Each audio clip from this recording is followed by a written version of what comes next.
então coloquei para gravar já a apresentação de TCC2 do Walter, do aluno Walter. Agradeço já o professor Luiz, professor Vitor pela participação, professor Luiz, nosso membro interno da faculdade, professor Vitor, membro externo.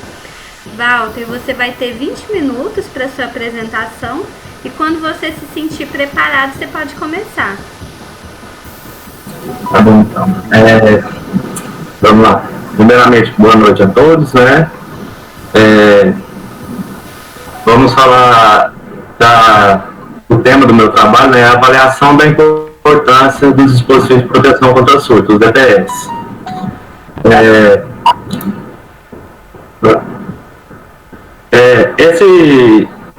A minha orientadora é a professora Janaína, né?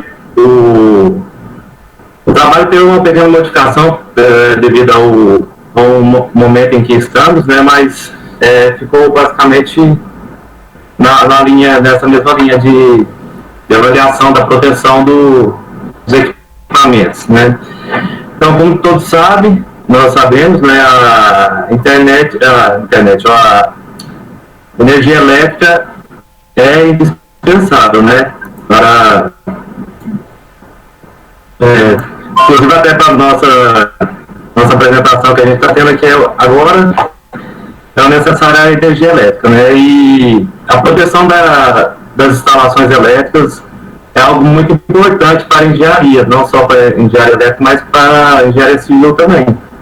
Pois as instalações, além de serem indispensáveis, elas são a parte que gera maior risco, né, para a construção de uma maneira geral, porque as instalações elétricas, problemas com elas, né, podem gerar acidentes com pessoas, animais, além de danos aos bens e equipamentos, né.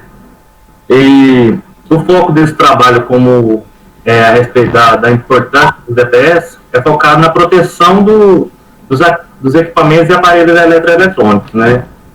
E de acordo com o deles, a maior parte dos danos a equipamentos é gerado por sobretensões na rede, que são causadas principalmente pelas descargas atmosféricas. E, segundo o Instituto Nacional de Pesquisas Espaciais, o INPE, o Brasil é o país com a maior incidência de descargas atmosféricas no mundo.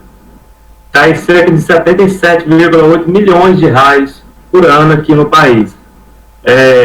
Pelo Brasil estar localizado numa zona tropical, né, o maior país com território em zona tropical do mundo, que é a zona tropical é o local onde mais favorável, onde mais ocorrem descargas atmosféricas, e por isso o Brasil é o país com maior índice, né, e essas descargas atmosféricas geram os surtos nas redes, né, é o principal causador de motivos. E segundo a Associação Brasileira, as normas técnicas, né, Associação Brasileira de Normas Técnicas, a BNT, a NBR 5410, ela diz que deve ser utilizado DPS para proteger as instalações e os aparelhos eletroeletrônicos dos efeitos das sobretensões. Então, o estudo buscou apresentar, né, a importância do uso dos dispositivos de proteção para impedir que tensões elevadas podem atingir e danificar os aparelhos eletroeletrônicos.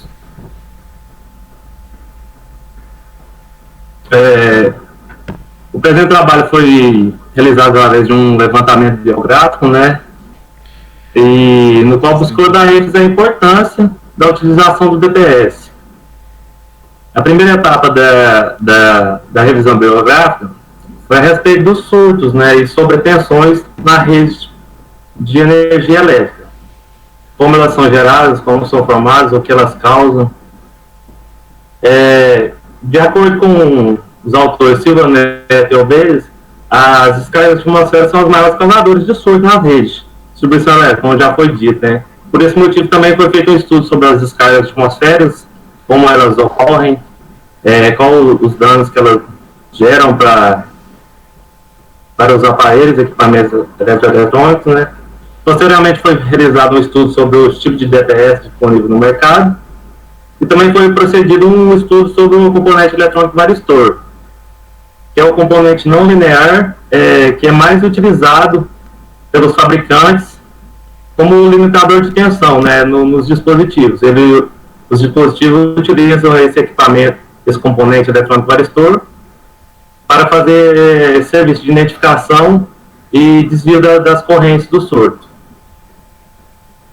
Então, surto elétrico, né, segundo a fabricante Clapper, o surto elétrico é uma onda transitória de tensão ou corrente ou potência, né, que se caracteriza por ter uma elevada taxa de variação por um período muito curto de tempo, ou seja, ela tem uma variação muito alta num pequeno espaço de tempo.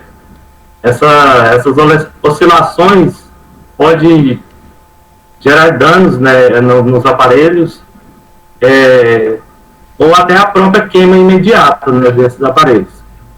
De acordo com o Lake, o surto pode ocorrer devido à queda de raios, né, como já foi dito, que é a principal causadora, manobras de rede, né, quando a rede de distribuição elétrica ela faz o desligamento, o ligamento de uma determinada rede, ou mesmo quando cai a energia, tem uma queda de energia, a energia volta, quando ela cai, quando ela volta, ela gera surtos, né, na rede, e os surtos, né, também podem ocorrer até dentro da própria instalação, devido à movimentação de motores, né, como o liga e desliga de motores, né, no caso. Né, por exemplo, um elevador, quando você aciona o elevador, esse motor, quando esse motor ligar, ele vai gerar um surto dentro daquela rede. Esse surto vai ser conduzido dentro da rede e vai atingir os equipamentos que estão ligados nessa mesma rede, né? As descargas atmosféricas, segundo a Rede Integrada Nacional de Detecção de Descargas Atmosféricas, RINDAT, as cargas atmosféricas são descargas elétricas de grande extensão e intensidade, que ocorre devido a um acúmulo de carga elétrica na atmosfera. As descargas atmosféricas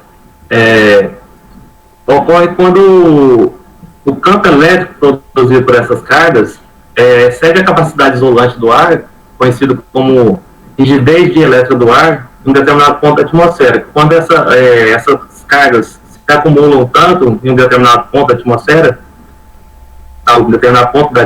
né, ela rompe essa capacidade isolante do ar, e é onde ocorre a queda das descargas atmosféricas, ou como são mais conhecidos, os raios, né? Os dispositivos de proteção, não estou conseguindo ver, vocês estão me ouvindo belezinha aí? Os dispositivos de proteção contra surtos, os DPS, né, segundo a NBS 5419, a parte 4, que fala da proteção contra descargas atmosféricas,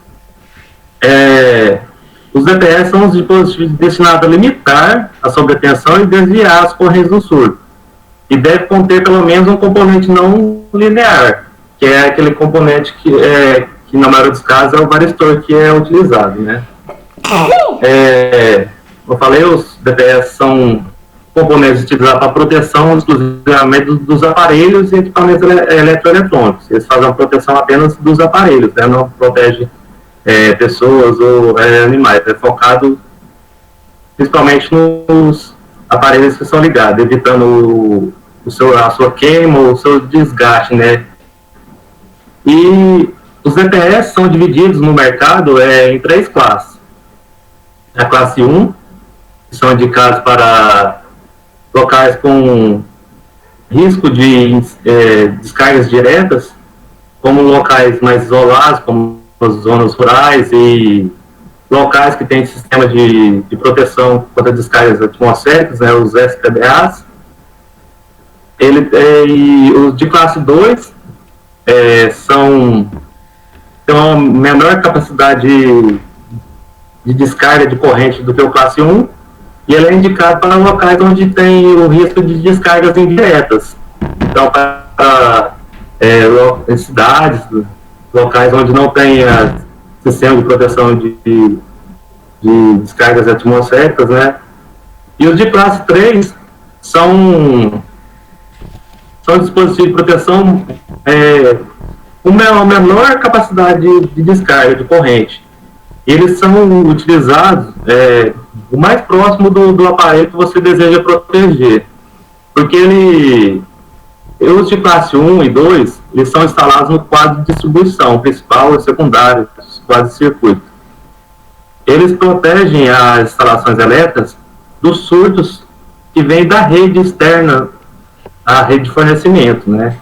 Mas, como já mencionado antes, os surtos também podem ser gerados dentro da própria rede, né? Com a movimentação de motores, elevador, máquina de lavar. Então, para equipamentos sensíveis, ou até equipamentos, assim, a gente pode dizer que são mais caros, né? Que você deseja ter uma proteção melhor para ele, para que ele não venha a queimar ou se danificar devido a surto. É recomendado utilizar os DPS de classe 3, mas eles devem ser utilizados junto com o de classe 1 e 2, trabalhando em coordenação juntos, né? O de classe 1, ou classe 2, ou de classe 3.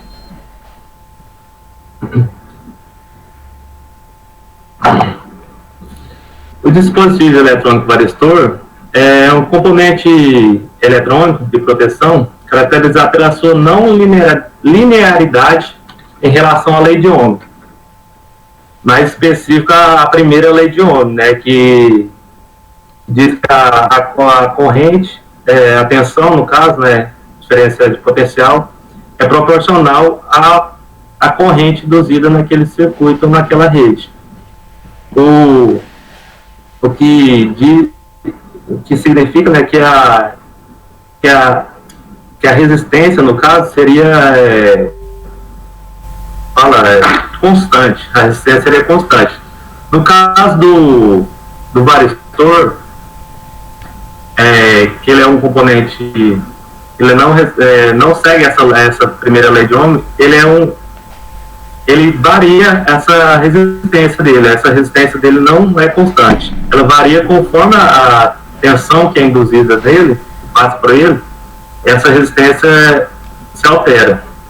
Ou seja, quando ele é submetido a uma tensão superior à tensão nominal do varistor, e cada varistor ele tem uma sua tensão nominal, que é aquela faixa que ele pode trabalhar.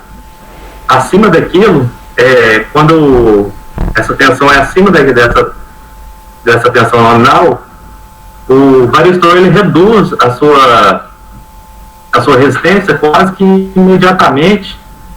Isso gera uma consequente condução da corrente elétrica, né? Porque a corrente elétrica sempre vai percorrer o caminho de menor resistência. Isso se dá pelo próprio material, que os materiais são constituídos, os varistores são materiais óxidos metálicos. E principalmente se é utilizado o óxido de zinco. Pastilhas de óxido de zinco, né, que são os mais utilizados para essa finalidade. Esse óxido de zinco, ele tem as interfaces dos grãos dele, elas reagem diferente conforme a tensão. Por isso que quando ocorre o surto, né, que esse surto pode ter uma grande variação, chegando até 5.000 volts, por aí, esse varistor ele reduz a sua resistência e conduz essa corrente elevada, essa tensão elevada, né, não deixando que essa tensão elevada chegue até os equipamentos e causando danos a ele. O presente trabalho buscou demonstrar, né, a importância dos DPS para a segurança das instalações, com foco na proteção dos aparelhos e eletrônicos, né? Como eu pude perceber na pesquisa que foi feita, muitos autores apontam, né, para a eficácia e importância da utilização dos DPS, né? Como mesmo a NBS 5419 fala que o uso não é obrigatório, mas é a melhor opção para proteção das instalações contra os efeitos das descargas atmosféricas. Porém, contudo, apenas o DPS não vai resolver todos os problemas das instalações elétricas, né? O DPS é exclusivamente para a proteção dos equipamentos e aparelhos eletroeletrônicos. Para poder garantir a segurança dos usuários e a proteção total dos bens, né, digamos assim, a instalação deve seguir todos os padrões e requisitos determinados pela NBR 5410. Fala sobre as instalações elétricas de baixa tensão. Essas foram algumas das referências que eu utilizei aqui no meu trabalho, né? E queria desde já agradecer a todos os professores, né?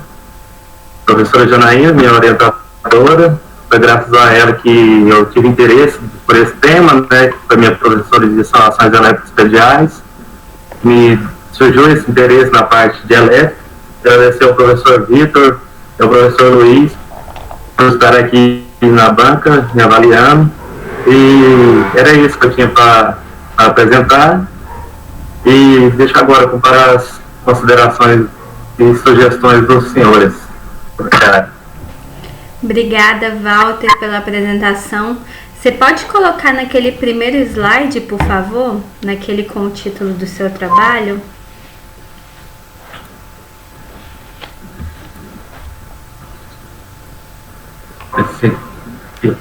Isso, que aí fica mais bonito para a gente gravar.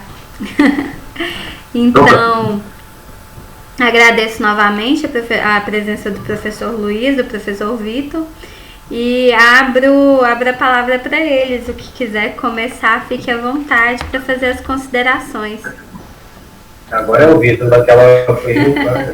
Certinho, né? Então vou começar. Walter, boa noite, tá? Parabéns pela sua apresentação, tá bom? É um tema bem relevante, tá legal? Você apresentou muito bem o seu trabalho, né? Com domínio, sabe o que está fazendo, é isso mesmo, né? Eu inclusive avaliei o seu trabalho como TCC1, né? E vejo evolução, né? Vejo bastante evolução, e realmente foi uma mudança de rota grande, né?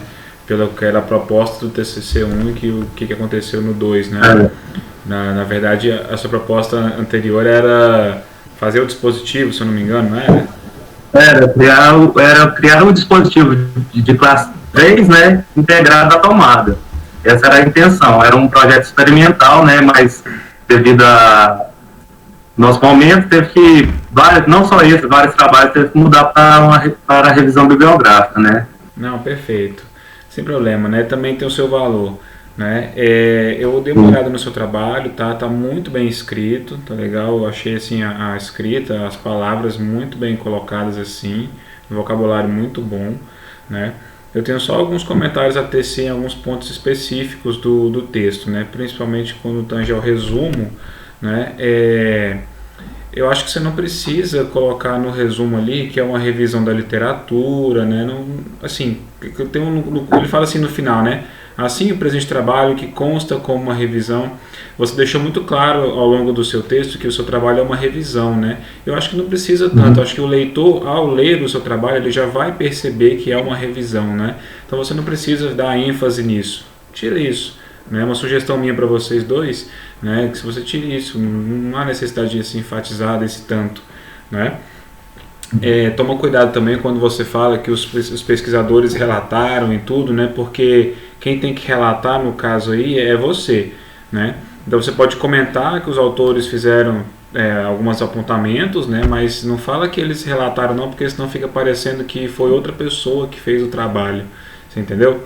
Mais ou menos nesse sentido, tá? Quanto ao objetivo do trabalho, tá bom? Eu estava lendo aqui na introdução, no segundo parágrafo, você já começa falando um pouquinho do objetivo, né? Mostrando o que o trabalho pretende buscar e tudo mais. Eu acho que você pode deixar isso para o final da introdução, né? É o que eu tenho comentado com todo mundo que tem participado na banca comigo, né? Para você ambientar mesmo, igual você fez, né? Você fez uma ambientação bem boa do onde que você está trabalhando, onde você está pisando, né? E e deixa para o final para você mostrar realmente o que você quer para você atingir o seu objetivo, tá bom? Então, quando você fala assim, né, no segundo parágrafo, partindo dessa observação, apresente, pesquisa, busca estudar a possibilidade de gerar maior segurança. Deixa para você falar isso no final, né, depois que você já fez todo aquele aporte teórico, e aí você consegue realmente, de fato, falar sobre isso daí, né? Eu acho que fica, não é que está errado, mas fica melhor escrito, né? Que eu imagino que você queira publicar esse trabalho, porque está muito bem escrito, né? Então, assim, para a organização e para um aceite mais fácil de uma publicação, né? Talvez seja melhor você organizar nesse sentido o objetivo. Tá legal deixar ele mais curto, sucinto e uma vez só, tá? Para a introdução, né, era isso que eu tinha para comentar com você, está bem escrito, né, ambientou claramente, né, todos os pontos, o que é um surto elétrico, né, comentou sobre os dispositivos de proteção, realmente tem que ambientar e falar isso mesmo, né. Quanto à metodologia do trabalho, né, realmente é uma pesquisa exploratória, levantamento bibliográfico, tá bom? Desculpa. E lá na sua metodologia, no seu material e método, né, como uma revisão da literatura, pode ser mais enxuto, né? Você pode gastar mais, vamos dizer assim, mais páginas do seu trabalho, mais tempo falando sobre o que de fato é que você está falando, né? Então deixa ela mais enxuta. Por exemplo, o terceiro parágrafo aqui, que eu até anotei, ó, ele é um pouco de resultado, né? Você falando o que é um surto e tudo, você pode falar isso lá, deixa para o resultado, né? Para você comentar lá de fato sobre o que você está falando. Tá? Mas tá muito boa também, assim, são sugestões, né? Aí vocês conversam depois, tá legal? Com relação ao resultado de discussão, né? Eu achei assim, tá claro para mim, bem claro, né? Todos os pontos, eu acho que os tópicos que você colocou, né? O surto elétrico, descarga atmosférica, o dispositivo de proteção DPS, né? E o avaristor foi o que você se propôs a falar, realmente. De fato, é o que você se propôs a falar e ok, tá certo? Acho que a figura 1, né, você centraliza ela depois aí, tá bom? Ficar nos padrões. Ela tem relevância no texto, né? Você inclusive chamou ela lá e tudo. Agora a figura, por exemplo, 2, da descarga atmosférica, acho que não tem tanta relevância assim, né? Você poderia suprimir ela, pode tirar ela, talvez você gastaria um pouco mais de tempo falando sobre o fenômeno, né? Então a figura número 3 talvez seja também dispensável, ou a 4 já é interessante, né? Você mostrar os tipos de varistor, né? Então sempre chama a figura no texto, sempre chama, né? A primeira você fez isso e as outras eu não consegui pegar, né? Eu não consegui ver o link que você fez entre a imagem no texto e o próprio texto corrido, né? E é importante sempre que você colocar uma figura que ela tenha relevância e que ela se encaixe no texto e que entre em alguma das suas explicações ali, tá certo? Mas assim, de toda forma, né, são questões assim só estruturais do seu texto, né? Tá bem tranquilo, tá? Eu só me chamou a atenção quando você fala da descarga atmosférica, que eu estava lendo aqui, né? E você fala sobre, explicando, né, como que se dá o raio e tudo mais. Aí você fala de uma descarga com um canal ascendente que encontra com um canal descendente. Eu não entendi muito bem essa parte. Você tem como falar um pouquinho sobre isso para mim? São os tipos de descarga, né, professor? Existem vários tipos. Elas podem descer direto como quando essas cargas acumulam na atmosfera, né, elas rompem essa rigidez do ar e elas acabam descendo, mas essa carga não é só descendo, né? Tem a carga também da Terra, que às vezes elas sobem e se encontram nessa carga. Por exemplo, não é só o raio, né, dizendo assim que cai o raio, mas o raio não é simplesmente ele cai, ele também, essa descarga também sobe, né, da Terra para encontrar com a carga que está na nuvem, né? Seria... Certo, não, entendi, eu compreendo, né? É porque assim, às vezes fica muito. Você foi escrever de uma forma muito, vamos dizer assim, rebuscada demais, né? Tô falando assim, mas você poderia falar, né, que o raio pode ter uma descarga elétrica, de cargas elétricas no sentido, né, para cima ou para baixo, talvez fique mais fácil de entender às vezes, né? Porque nós da área nós conseguimos entender. né? A gente ouve tudo bem. Só que às vezes uma pessoa leiga, né, ela vai olhar assim e falar, nossa, mas não, será que existe algo que encontra com algo que está subindo, né? Então assim, tentar ser um pouco mais claro nessa situação. Talvez se você falar igual você está falando aí, né? Ele sobe, desce e fique melhor, né? Uma sugestão também para o trabalho de vocês, tá bom? No item que você fala do varistor, né? Eu compreendi bem na sua apresentação, você também falou muito bem que ele não é um dispositivo linear, não obedece à lei de Ohm, né? Perfeito, né? A gente sabe disso mesmo. Só que você falou que ele... Eu fiquei intrigado com o que está escrito, né? Ele falou assim, quando você aumenta a tensão, ele diminui a resistência. No meu pensamento, aí a corrente diminuiria ou aumentaria? Como é que ficaria essa situação? Porque se você diminui a resistência e aumenta a tensão, a tendência é que passe uma corrente, vamos dizer assim, né? Se obedecesse a lei de Ohm, seria absurdamente grande, né? E como que funciona, então, na verdade? Me explica, por favor. Porque assim, o varistor, no caso, você ligaria, ele é como se fosse um capacitor amassado, né? Ele tem dois pontos. Você ligaria, vamos supor, um exemplo de um caso, de uma instalação que tem um aterramento, ele vai ficar instalado entre o neutro e a fase, e entre o neutro entre a proteção, desculpa, né, o terra, a proteção e a fase, e entre a proteção e o neutro. Quando esse surto vir, no caso, ou ele vai vir pelo cabo de neutro, ou pelo cabo de fase, ou até mesmo a instalação de gold, né, ou por uma das fases, né, poderia ser fase e fase, por exemplo.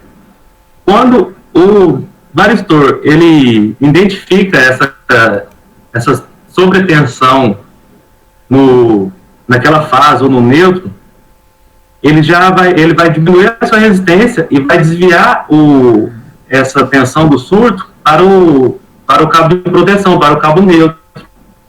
Ela vai limitar essa tensão. Então a tensão não vai passar a tensão superior à tensão de funcionamento do varistor. Por exemplo, geralmente é 275 volts. Se tem uma tensão superior a isso, o varistor vai diminuir a resistência e vai liberar a passagem dessa sobretensão para o cabo de proteção, o neutro no caso.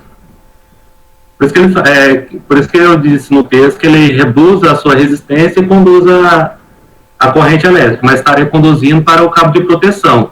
Ou no caso tem até esses dispositivos de proteção de classe 3, que eles são só de 2 pinos, no caso, de fase ou fase neutra.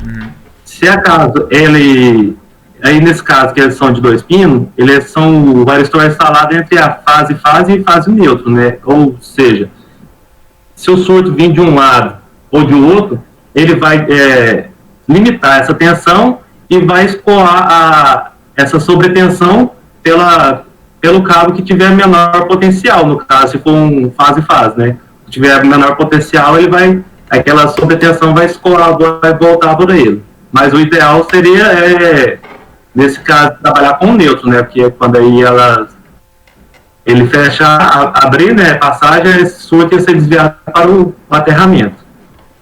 É assim que geralmente eles funcionam.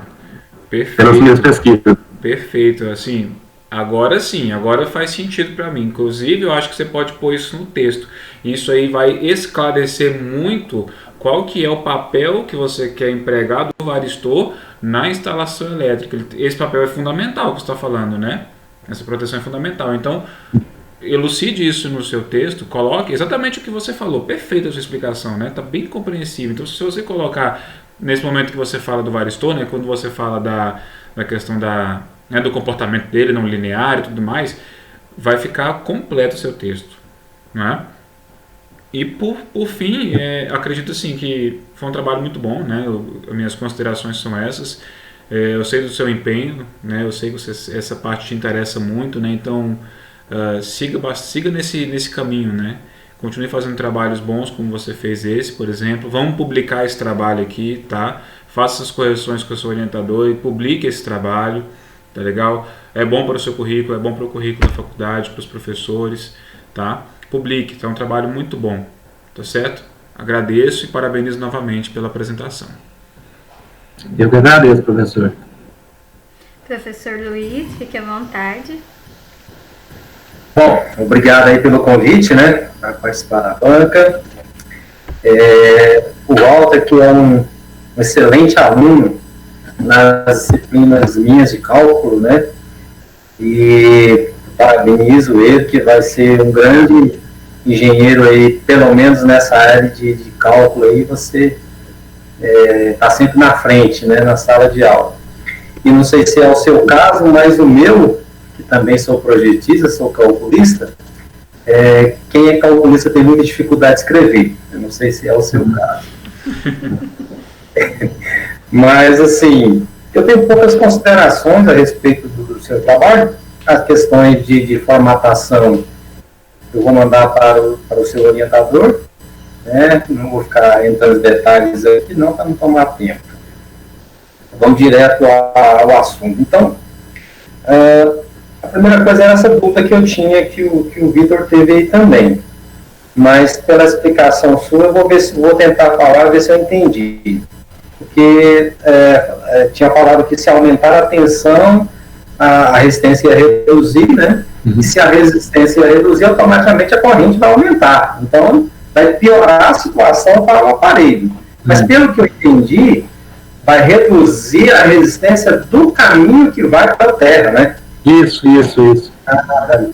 Então é isso. Então, reduz o caminho que vai para a Terra, então aí a corrente vai aumentar indo para a Terra. Porque quando ele está instalado entre fase terra ou entre neutro e terra, essa resistência é alta, né? Para quando a tensão vir no sentido, ela ir direto para a tomada ou para o aparelho que está sendo alimentado. Ela não vai ser desviada, mas aí quando a resistência baixar, ela vai ser desviada para o terra.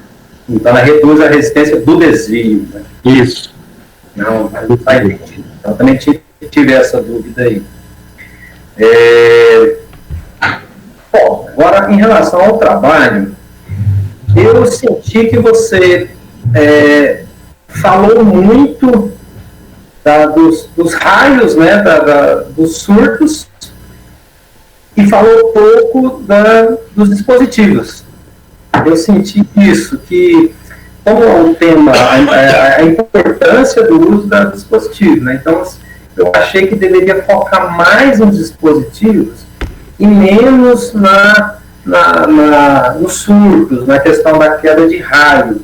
Então eu não sei se a essa altura do campeonato seria viável ou não, mas eu excluiria algumas coisas irrelevantes em relação às descargas elétricas, em relação aos surtos, e tentaria falar mais um pouco em relação aos dispositivos, né? Explicar um pouco mais do funcionamento dos dispositivos, até para ficar mais claro para o leitor também, né? Nessa questão aí, por exemplo, dessa questão do varistor, ficou meio obscuro, ficou meio complicado de entender, né? Então, eu acho que poderia procurar algumas coisas menos relevantes em relação a essas quedas de raios aí, e mais um pouco sobre o dispositivo. Até a página 11 do trabalho, você falou só de surtos, só de descarga elétrica, né? Você falou 3 páginas praticamente aí do dispositivo. Então, mas eu não sei se essa altura do campeonato seria viável isso aí, né? Mas se conseguir fazer isso, eu acho que o trabalho ficava mais rico, né? Ficava mais, acrescentava bastante no trabalho aí.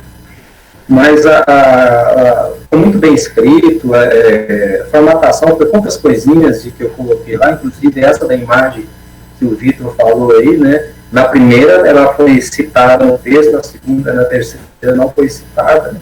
Mas são coisinhas bem pequenas aí. Eu acho que o problema maior que eu vi foi essa aí, questão de falou muito do surto e pouco do dispositivo.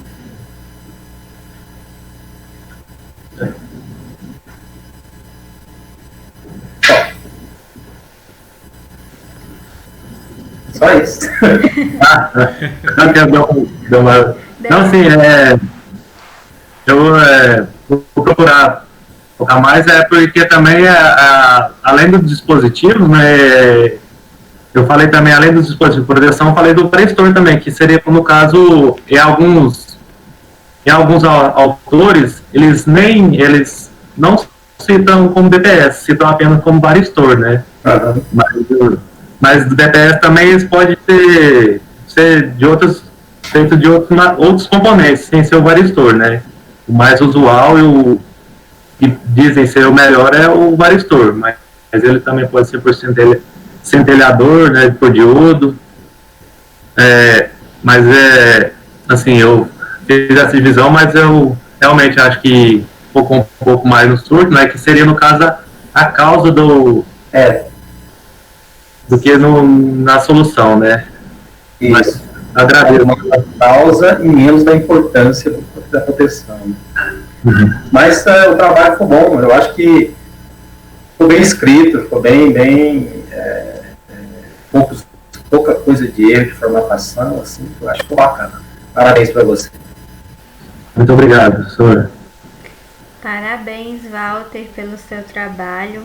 É um orgulho ver que no final do curso você conseguiu fazer um trabalho tão bonito, assim, tão fluido da gente ler, porque ele é uma leitura boa, tá bem escrito.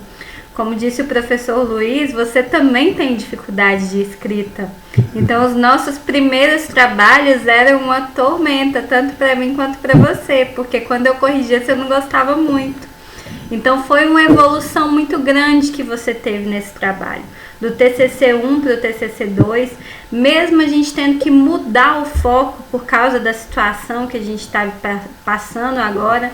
Então, depois que mudou o foco, você conseguiu melhorar muito o seu trabalho, tá? Então, parabéns por isso, parabéns por ter buscado.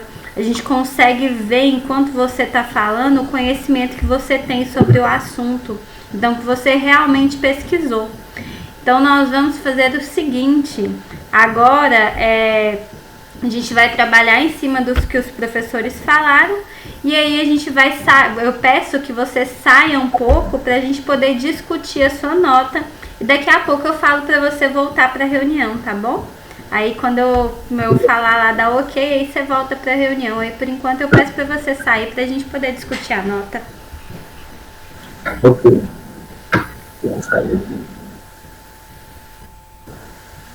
Deixa eu pausar aqui, que é discussão.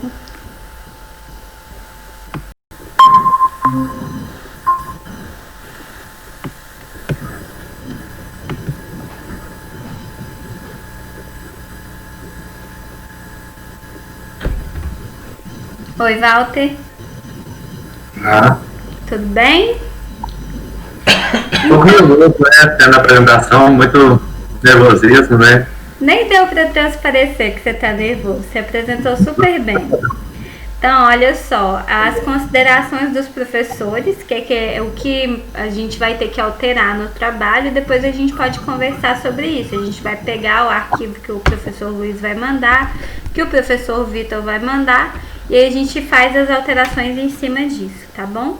Mas a sua média ficou 89 e você foi aprovado no TCC2. Muito obrigado. Parabéns. Que você seja um profissional de muito sucesso. Que todas as portas se abram na sua carreira agora. Amém.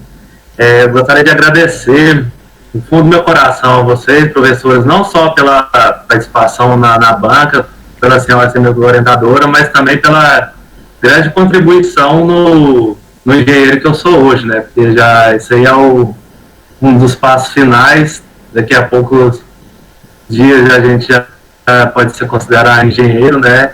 E vocês deram uma grande contribuição para eu me tornar esse engenheiro. E tenho certeza que vocês vão se orgulhar pelo engenheiro que eu vou me tornar, né? Estou tornando. Isso foi graças aos ensinamentos de vocês. Fico muito grato a todos vocês e aproveitar esse momento também para me despedir, né, de vocês, não como um adeus, mas como até logo, né? Logo a gente se topa aí nos caminhos da engenharia da vida, né? Porque essa situação a gente já está tanto tempo sem se ver, mas logo a gente vai se reencontrei de novo na engenharia da vida. Muito obrigado a todos vocês. E agora estou um pouco mais calmo. Parabéns de novo. E Obrigado. você tem muito sucesso, tá bom? Você foi um ótimo aluno, você mudou também a nossa vida. Você pode saber que você está guardado no nosso coração. A caixinha de chocolate você manda pelo correio, tá? Ah, pois é, a lembrancinha você pode enviar, depois eu te passo o endereço para você mandar para cá. Tudo bem, então. Agora sim. Então tá bom, gente. Tchau, boa noite. Um abraço. Fiquem com Deus. Fique com Deus. Abraço. Até logo. Fique com Deus. Até mais. Tchau.